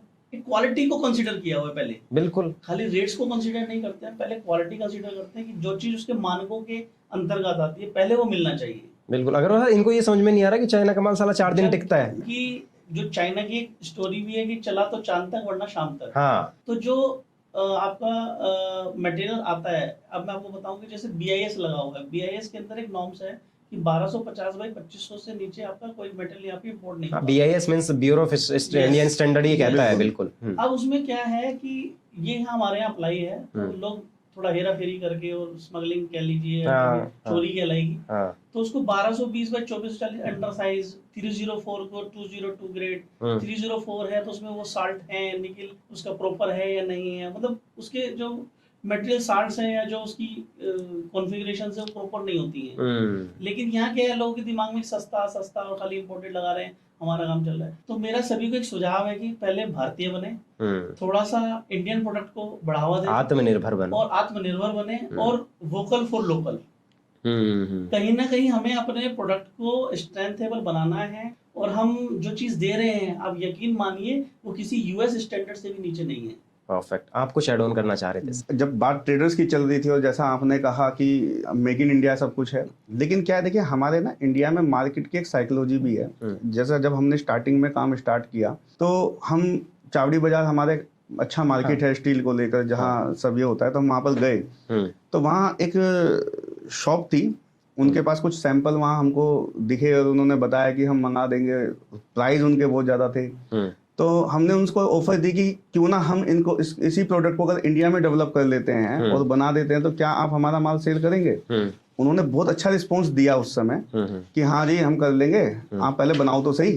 तो उनकी टोन थी कि यार तुमसे क्या ही हो पाएगा, अब ये चाइना से माल आता है, तुम क्या यहाँ इंडिया में भी बनाओगे? तो ऐसा करके उन्होंने कहा कोई नहीं, जितना तुम माल बनाओगे हम आपसे परचेज कर लेंगे। हम लोगों ने स्टार्टिंग करी, जब 2-4 हमको पॉइंट्स दिख जाते हैं और हमें लगता है कि यार ये अगर हम काम करते हैं तो यहाँ से हम मेटल सेल कर सकते हैं और हम इस बिजनेस को डेवलप कर लेंगे, तो हमने वो बनाया। हमें 3 से 4 साल लग गए उस चीज को डेवलप करने में, क्योंकि यहाँ कोई सोर्स चीजें थी नहीं। तो हमने जब वो प्रोडक्ट डेवलप किया और सब कुछ रेडी हो गया, तो हम ट्रेडर्स के पास गए वहाँ मार्केट में, तो उनको हमने कहा कि सर अब ये प्रोडक्ट रेडी है, और ये मैंने फोटो वीडियोस दिखाई उनको कि हमने ये चीज बना ली है। उनका ना एकदम रुझान चेंज हो गया, उनको लगा यार ये इंडिया में नहीं बनना चाहिए था, हमारी ट्रेडर की सोच ऐसी है। Oh my God. तो उन्होंने कहा कि आप कितने की दोगे? तो आप सपोज करो 2 मटेरियल उस समय अगर 7,000 रुपीज का है या कुछ भी एक है, तो आप जाहिर सी बात है उस पर कुछ एड ऑन करके बताएंगे। तो वो कहते हैं जी मैं तो इसको है ना आपसे उसमें माइनस रेट करके जी 6,000 में ले पाऊंगा। तो मैंने कहा ऐसा कैसे हो सकता है, जो जिसका 2 मटेरियल हमें नहीं मिल पा रहा, हम उसको कैसे माइनस में सेल करेंगे? कह रहे जी हम तो चाइना से ले आते हैं और इसी तरीके से करते हैं। तो वहां हमने एक थॉट बनाया कि नहीं यार, हम ट्रेडर्स के साथ नहीं जुड़ेंगे, क्योंकि क्या होता है ट्रेडर्स कभी आपका साथ नहीं देगा। वो क्या होगा कि वो आपके साथ जुड़ेगा जब आपको उसको लगेगा कि यार मुझे वो सप्लायर, चाहे वो चाइना हो या चाहे हमारा दुश्मन देसी क्यों ना हो, उन्हें इस चीज से कोई फर्क नहीं पड़ता। वो वहां से वो मटेरियल ले लेंगे और खाली उन्हें 2 पैसे की उसमें बचत होनी चाहिए। तो यहाँ हमने उस दिन अपना एम बनाया कि हम खाली मैन्युफैक्चरर्स ही फाइंड करेंगे।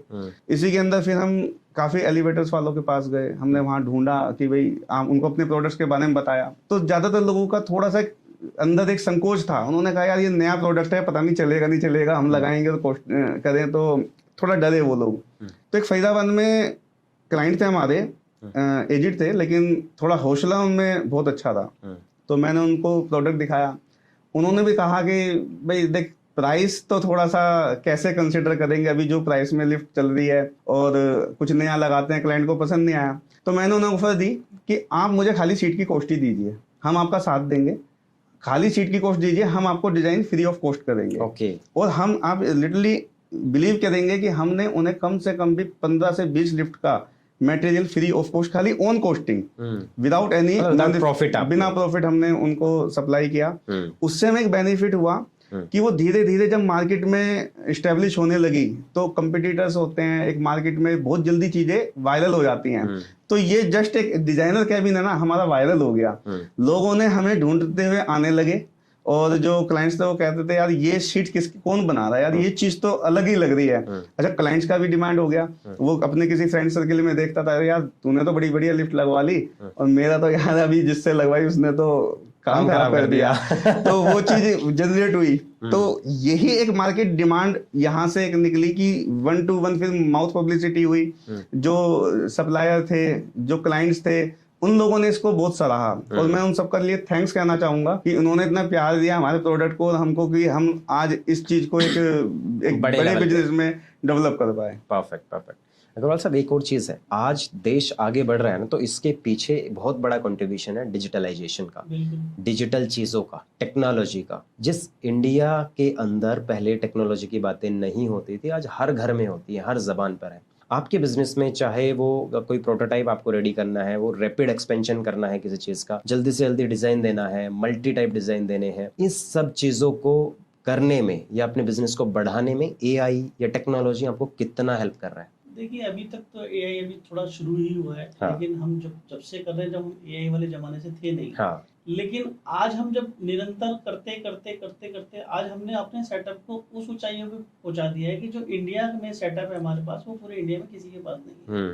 और सारा बहुत एक डिजिटली और बहुत अच्छे तरीके से, साफ सुथरे तरीके से। बिल्कुल पहले क्या होता था, बहुत गंदी स्थिति में या आपको रॉ मटेरियल मिलता था। अब हम उसको खुद ही बनाते हैं, खुद ही रॉ मटेरियल परचेज करते हैं, उस पर एक एक चीज की बारीकी पे ध्यान देते हैं। डिजाइनिंग पूरा हम एक टीम वर्क है कि पूरा डिजाइन बना, कॉन्सेप्ट बना कि ये अच्छा लगेगा या नहीं लगेगा। बहुत सारी लिफ्टें हमने ऐसी जगह भी लगाई, जैसे गुरुद्वारों में भी लगी हैं, तो उनसे रिलेटेड लगी हैं। जैसे डिवाइन भी कुछ लोगों को पसंद आती हैं, कुछ भगवान को पसंद करते हैं, कुछ आपका थीम वर्क पे जाते हैं, कुछ मॉडर्न आर्ट पे जाते हैं। तो जिसकी जैसी रिक्वायरमेंट होती है वो उस हिसाब से हमसे काम करता है। डिजिटलाइजेशन पे मैं आपको बताता हूँ।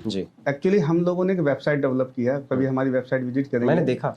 तो उसमें क्या है कि जैसे इमेज होती है, लेकिन इमेज में आप परफेक्टली नहीं समझ पाते कि यार ये अंदर डिजाइन कैसा दिखेगा, क्योंकि आप फ्रंट देखते हैं।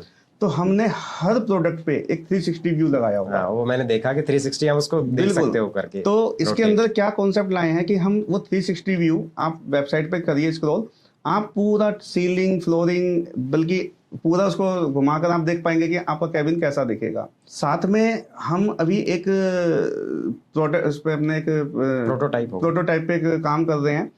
इसके अंदर हम लोग एक VR आता है जो टेक्नोलॉजी पे काम कर रहे हैं। उसमें हम चाह रहे हैं कि इस तरीके से हमने कैबिन डिजाइन किया है डिजिटली कि आप उसे लगाने के बाद बिल्कुल महसूस करेंगे कि आप लिफ्ट के अंदर खड़े हैं। तो उस चीज पे अभी हम लोग काम कर रहे हैं।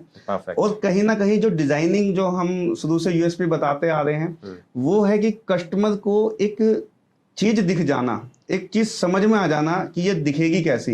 ये सबसे बड़ा आपका पॉइंट होता है कि ये USP होता है, जो दिखता है वो बिकता है भाई, हिंदुस्तान है ये वही है। हाँ। तो हम लोगों ने अपनी वेबसाइट डेवलप करी है और आप देखेंगे कि ऑटोमेशन लगाए हैं व्हाट्सएप और बिजनेस में, ताकि हम कस्टमर के साथ रीचेबिलिटी बहुत इजी कर सकें, वो फील करता है, कनेक्ट कर सके उनको। एक और इम्पोर्टेंट क्वेश्चन, शायद इस पॉडकास्ट का सबसे इम्पोर्टेंट क्वेश्चन है, जब दो भाई मिलकर के या दो बिजनेसमैन मिलकर के काम करते हैं, तो वहां पे जो रोल होता है लीडरशिप का, वो कहीं ना कहीं डिवाइड होता है। आप मान लीजिए आप कुछ और काम करते हैं, आप कुछ और काम करते हैं, तो मैं ये जानना चाहता हूं कि in this particular business leadership roles किस तरीके से डिवाइडेड है, आप क्या करते हैं और आप क्या करते हैं? देखिए, मैं ज्यादातर मार्केट को ही प्रेजेंट करता हूँ। तो हमारे जितना सेल्स मार्केटिंग है और आउटलेट्स के अपने रख रखाव या उसको जो हम चलाते हैं उसका मैं रखता हूँ। और दिनेश जी हैं, इनका पूरा प्रोडक्शन, मैन्युफैक्चरिंग, क्वालिटी कंट्रोल्स, ये सब ये देखते हैं। तो हमारा काम एकदम विजन क्लियर है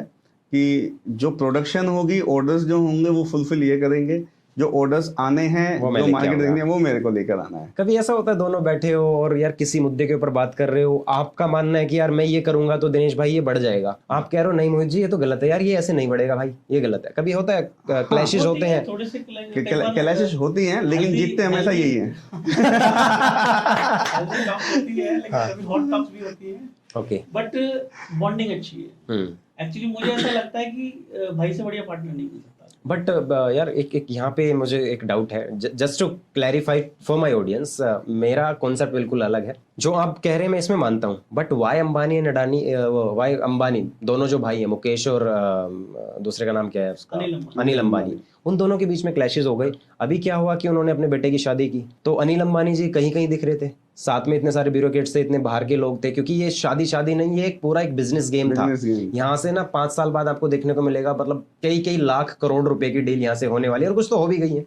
तो ऐसा क्यों कि उन दोनों के बीच में ऐसी बॉन्डिंग नहीं बनी? एक भाई तो इंडिया का सबसे टॉप रिचेस्ट पर्सन है और एक भाई ऐसा है जिसकी कंपनी के ऊपर हजारों करोड़ का कर्जा है। सर हमारे ना 5 उंगलियां बराबर नहीं होती है, परफेक्ट। तो सबका नेचर एक सा नहीं होता, सबकी बॉन्डिंग एक सी नहीं होती, और बहुत कम ऐसा है कि लोग मतलब आपस में पार्टनर है, जो पार्टनर भी है उनकी भी पार्टनरशिप बहुत कम चल पाती है। परफेक्ट। ये सब थोड़ा समाई होनी चाहिए, थोड़ा सा पेशेंस होना चाहिए, और बिजनेस को बिजनेस तक रखें। घर पे जाने के बाद आप कूल रहें। जहां महत्वाकांक्षाएं ज्यादा बढ़ जाएंगी वहां आपके साथ ऐसा हो सकता है, बहुत ज्यादा बढ़ जाएंगी। तो हमें तो जब कुछ नहीं थे, जब भी कोई दिक्कत नहीं थी, अब जितना दिया है ऊपर वाले ने हमें उसमें भी दिक्कत नहीं है। आपका रूटीन क्या है? कभी खाने के टेबल पे बैठ के भी बिजनेस की बातें होती हैं या बिजनेस तक सीमित है? कर लेते हैं। देखिए हम एक्चुअली हमारा स्टार्टिंग से हम लोग खाना एक साथ ही खाते हैं। जब भी लंच होता है या डिनर है या ब्रेकफास्ट है, कभी ऐसा आज तक हुआ ही नहीं कि इन्होंने अलग किया और मैंने अलग किया। हम एक ही टेबल पे एक साथ ही हमेशा शुरुआत से हमारा रहा। परफेक्ट। हम लंच डिनर ब्रेकफास्ट सब एक साथ रहता है। यहाँ तक कि हम लोग फैमिली ज़्यादातर जो रहता है, क्योंकि जॉइंट फैमिली है, सब तो बच्चे वगैरह सब इस तरीके से हम लोगों ने मैनेज किया है कि सब महसूस ही नहीं होता है कि हम कहीं कोई अलग पार्ट है। परफेक्ट। तो आपने ये जो क्या होता है ना, ये जो संस्कार हैं, ये जो एटिकेट्स हैं ना, ये नॉर्म्स जो है ना, हमें फैमिली से मिलते हैं। सो मम्मी पापा के बारे में थोड़ा सा बताओ। देखिए मेरे फादर अब हैं नहीं, हाँ। लेकिन ये सब उन्हीं के संस्कार हमें भी दिए हुए हैं कि जो उन्होंने शुरू से बनाया कि कुछ भी है मिलके रहो, थोड़ा है तो भी, ज्यादा है तो भी, तो उसी चीज को फॉलो करते आए। और मदर हमारी हैं और यही संस्कार दिए कि कभी पैसे के ऊपर इतना गुरूर नहीं होना चाहिए कि भाई भाई का दुश्मन बन जाए। परफेक्ट। पैसा तो आप आज कम कमा रहे हैं, कल ज्यादा हो सकता है, जैसे आपने उदाहरण दिया अनिल अंबानी, और उल्टा भी हो सकता है, तो कोई लाइफ में कुछ भी कभी भी हो सकता है, अनप्रेडिक्टेबल, बट भाई तो भाई रहेगा। बिल्कुल। आप दोनों के लिए जैसे मुझे सबसे ज्यादा इंस्पिरेशन मिलती है आप जैसे लोगों से। इसलिए नहीं बोल रहा हूँ कि आप पॉडकास्ट पे बैठे हैं, बल्कि इसलिए बोल रहा हूँ कि जो फर्स्ट जनरेशन एंटरप्रेन्योर होता है ना, वो घिस करके आता है। विरासत में कुछ मिला नहीं, आपने जीरो से ये बनाया, सब कुछ होते हुए देखा। जहाँ लोग जॉब करने की सोचते हैं वहाँ सोचा होगा आपने 150 लोगों को आज जो है ना एम्प्लॉयमेंट दे दिया है, उनको रोजगार दे दिया है। तो आप लोगों के लिए एंटरप्रेन्योरशिप का मतलब क्या है? देखिए मेरे हिसाब से जो एंटरप्रेन्योरशिप का जो मीनिंग है ना, वो है कि आपको पहले खुद सीखना है, खुद करना है, फिर आप किसी को गाइडेंस दे सकते हो या सिखा सकते हो। जब हम लोगों ने बिजनेस जर्नी स्टार्ट करी, जैसा कि हमने आपको बताया, यहाँ अवेलेबल कुछ था नहीं। हाँ। तो जो थे साधन, जो संसाधन हमारे पास थे, उनसे ही चीज़ों को निकालना, उसी को छोटे को बड़ा करना, और सबसे पहले मतलब जो हमारा वर्क है हम उसमें 100% पारंगत कह सकते हैं, या हम उसमें 100% सीखे हुए एक्सपर्ट हैं। एक्सपर्ट, हम बिल्कुल एक्सपर्ट हैं। तो हमें लगता है कि यही हमारी इसके अंदर यूएसपी की, शायद हम अच्छी तरह जानते हैं अपने काम को, इसीलिए हम अच्छी तरह करवा पाते हैं या कर सकते हैं। परफेक्ट। दिनेश जी, आने वाले 5 साल आपकी इंडस्ट्री, आपको क्या लगता है कितना बड़ा रेवोल्यूशन इसमें आएगा और आप 5 साल बाद कहाँ होंगे? देखिए ये इंडस्ट्री जिस हिसाब से ग्रो हो रही है उस हिसाब से 20 टाइम्स आगे बढ़ेगी। करंट में मान लो अगर इस इंडस्ट्री का मार्केट साइज 1 लाख करोड़ रुपए है, तो ये आप कह रहे हैं कि आने वाले 5 साल में 20 लाख करोड़ का हो सकता है। 100%। और इसके पीछे का रीजन? सर हर किसी को लिफ्ट चाहिए। हाँ। पहले होता था कि जरूरत की जगहों पे लगाई जाती थी, कि जैसे हॉस्पिटल्स हो गए या जो ऊंची बिल्डिंग है उसमें लगाई जाती थी। अब 4 मंजिल में भी जरूरत है हमें। इवन जहाँ गोडाउन्स है, जहाँ कमर्शियल लिफ्ट लगती है, अब एक लड़का है कि जो नीचे से सामान ऊपर तक लेके जाना है, तो आप 200 चक्कर लगाने हैं दिन के, तो वो भी इजी है उसके लिए, लिफ्ट में रखा और ऊपर पहुंचा दिया, तो आपकी मेहनत भी बचती है और आप कम समय में ज्यादा आउटपुट निकाल सकते हैं। तो बहुत सारी चीजें कैलकुलेट होती है, तो हर आदमी की नेसेसिटी बन गई है। पहले जैसे शोरूम्स होते थे, तो आप देखिए कि पहले लोग फिट रहते थे, वो कहीं तक भी चले जाते थे। अभी आपके पास लिफ्ट है तो आप फर्स्ट फ्लोर और सेकंड फ्लोर या थर्ड फ्लोर भी यूज कर सकते हैं। नहीं है तो वो बंदा, आपका जो क्लाइंट्स है, वो सीधा ग्राउंड्स पे घूम के सीधा चला जाएगा। वो कहता है सीढ़ी देख के तो आजकल सब डर जाते हैं, कहते हैं यार कौन इतना ऊपर जाएगा। और फिर ऊपर चढ़ने के बाद सांस भी, बहुत सारी आजकल प्रॉब्लम्स हैं। तो एक स्टेटस हो गया है बेसिकली। तो अगर लिफ्ट है तो लोग आपका शोरूम भी विजिट करेंगे। और आप देख रहे हैं जैसे बंगलोज बन रहे हैं, तो बेसमेंट से लेकर टेरिस तक अब लिफ्ट जाती है। बिल्कुल बिल्कुल। अब टेरेस पे भी लिफ्ट खुल जाती है। एक चीज मैंने देखी आप दोनों के अंदर ना, एक खास बात है, उनका जो विजन है वो मतलब एक जो ट्रेडिशनल थीम है ना वो बाहर है उससे, उनको पता है टिपिकली हो क्या रहा है। आप थोड़े ट्रेडिशनल टाइप में ज्यादा बिलीव करते हो, एक ही चीज के ऊपर विचार दोनों के बहुत अलग अलग भी हैं। आपका जो कॉन्सेप्ट है दुनिया को या बिजनेस को देखने का वो एक, उसमें एक यूनिकनेस है। इनका जो है वो ये है कि जो आज चल रहा है, दिस एग्जाम्पल में जो अभी आपने एग्जाम्पल दिया इसके लिए मैं बोल रहा हूँ, that's a very very good concept जो आपने बताया। ये हकीकत है। अगर हम भी जाते हैं कोई 4th फ्लोर पे अगर कोई बिजनेस है जिससे मेरी रिक्वायरमेंट है और कोई वही सेकंड पे है, मैं नहीं जा पाऊंगा। मतलब ये अंदर से आएगा नहीं यार लिफ्ट है तो। इसके अंदर एक चीज और ऐड ऑन करूंगा। अभी लोगों के मन में होता है क्या, लोग सोचते हैं कि हमें ना लिफ्ट के लिए बहुत बड़ा स्पेस चाहिए। तो एक क्लाइंट्स थे जयपुर के, तो उन्होंने कहा कि सर मैं ना लिफ्ट लगाना चाहता हूँ, और मतलब पर्सनली उनको ऊपर नीचे जाना था, लेकिन वो कहते यार हो नहीं पाता, मैं ना पता नहीं कितने महीने सालों से ना अपने ऊपर का फ्लोर नहीं जा पाया। तो मैंने कहा वहाँ पे उनके पास एक फ्रिज रखा हुआ था, मैंने कहा आप ये जगह दे सकते हो? उन्होंने कहा हाँ। मैंने बस इतनी ही जगह में लिफ्ट लग जाएगी। अरे वाह। बस आपको आना चाहिए उसके अंदर। देखिए लिफ्ट है ना, इंडस्ट्रीज में रेवोल्यूशन हो चुका है। अभी ऐसा नहीं है कि उसके लिए उतना ही सॉफ्ट साइज चाहिए या इतना ही स्पेस चाहिए। अभी पिटलेस भी आ गई है, आपको किसी गड्ढे की जरूरत नहीं है। तो टेक्नोलॉजी बहुत हाई हो गई है, इतने तरीके की एलिवेटर्स आज की डेट में आ गए हैं कि आप कहीं भी उसको फिट कर सकते हैं। एक और चीज, आप डिजाइनिंग से स्टील मैन्युफैक्चरिंग में आए, ठीक है, और वहीं पे डिजाइनिंग आपका कोर पार्ट है। आप कह रहे इंस्टॉल नहीं करते हो, आपने अगर वहां से इतना कुछ करके इतना बड़ा एम्पायर बना लिया है तो व्हाई नॉट इंस्टॉलेशन? क्योंकि ये अगर इंस्टॉलेशन वाला फैक्टर आपके साथ जुड़ जाता है तो आई गेस की जो ये रेवेन्यू है ये बहुत ज्यादा नहीं लेकिन 2x तो शायद हो सकता है। देखिए जो अभी लिफ्ट इंस्टॉलेशन वाला पार्ट है, हमारा क्या कि जो एक यूएसपी बन चुकी है ना मार्केट के अंदर आज की डेट में, कि हम एक डिजाइनर के रूप में जाने जा रहे हैं, और वो जो लिफ्ट का प्रोडक्ट है वो हमने बहुत प्रीमियम बनाया है, क्योंकि लिफ्ट लगाना एक सर्विस पार्ट में आ जाता है। और हम चाहते हैं कि अभी हम B2B में ही डील करना चाहते हैं। तो फिलहाल तो हमारा अभी कोई ऐसा विजन नहीं है लिफ्ट इंस्टॉलेशन को लेकर। तो हमारा जो विजन अभी सेट है लिफ्ट इंटीरियर के ऊपर। वन लास्ट क्वेश्चन, जिससे रैपिड फायर राउंड से पहले, कि आने वाले 2-3 साल में आपको क्या लगता है 100 CR डन? तो जल्दी हो जाएगा, 2-3 साल से पहले ही हो जाएगा। बहुत बढ़िया। आपका कोई टेक इसके ऊपर? बस सर चलते जा रहे हैं और परफेक्ट। चलिए, एक रैपिड फायर है, उसमें क्या होता है कि आपको सिंगल वर्ड में आंसर देना होता है। हो सकता है तो आप उसको एक सेंटेंस में कवर कर सकते हैं, ठीक है। आपको क्या लगता है, केवल आपको अपने विजन। पहला सवाल आपसे होगा, फिर आपसे होगा, फिर आपसे होगा, फिर आपसे होगा। चलिए दिनेश जी, सबसे ज्यादा चैलेंजिंग क्लाइंट कौन रहा आपके लिए? फर्स्ट क्लाइंट, जिनको समझाना मुश्किल था कि हम क्या कर रहे हैं। फेवरेट डिजाइन, ब्रस्ट स्टील या mirror finish? Designer steel. Question है फेवरेट डिजाइन, ब्रस्ट स्टील या mirror finish? Mirror finish. Mirror finish, okay. Lift के अंदर एक मोटिवेशनल कोट लिखना हो तो वो क्या लिखेंगे? थोड़ी सी तो लिफ्ट करा दी। अरे वाह। बहुत बढ़िया। आपसे, बिना किसी लिमिट के एक डिजाइन बनाना हो तो क्या बनाएंगे? स्टील पे अपनी पिक्चर। परफेक्ट। आप, एक सिटी जहां आप अपना शोरूम देखना चाहते हैं नेक्स्ट? चेन्नई। चेन्नई, परफेक्ट। एक और क्वेश्चन आपसे, स्टील मैन्युफैक्चरिंग आपके लिए क्या है? स्टील मैन्युफैक्चरिंग मेरे लिए मेरा ड्रीम है, मेरा पैशन है, अभी समझ लीजिए मेरी लाइफ है। परफेक्ट। आपके लिए मोहित अग्रवाल जी क्या है? Heart beat. आपके लिए दिनेश अग्रवाल जी क्या है? My heart. यार ये कैसे आप लोग कैसे कनेक्ट कर जा रहे हो इतना? मैं यही उम्मीद कर रहा था कि ये बोल दे तो मजा आ जाए पॉडकास्ट में। जहां दिल जुड़े होते हैं ना, वहां सोचने की जरूरत नहीं पड़ती। तो दोस्तों, अगर आप स्टील के बिजनेस में आना चाहते हैं तो ये हमारी इंडस्ट्री के ना अभी जाइंट्स बन चुके हैं। आने वाले 2-3 साल में 100 CR ये टच करेंगे, और बहुत खुशी की बात हमारे जैसे लोगों के लिए होगी, क्योंकि हम चाइना से या बाहर के देशों से इंपोर्ट करते हुए ना थक चुके हैं।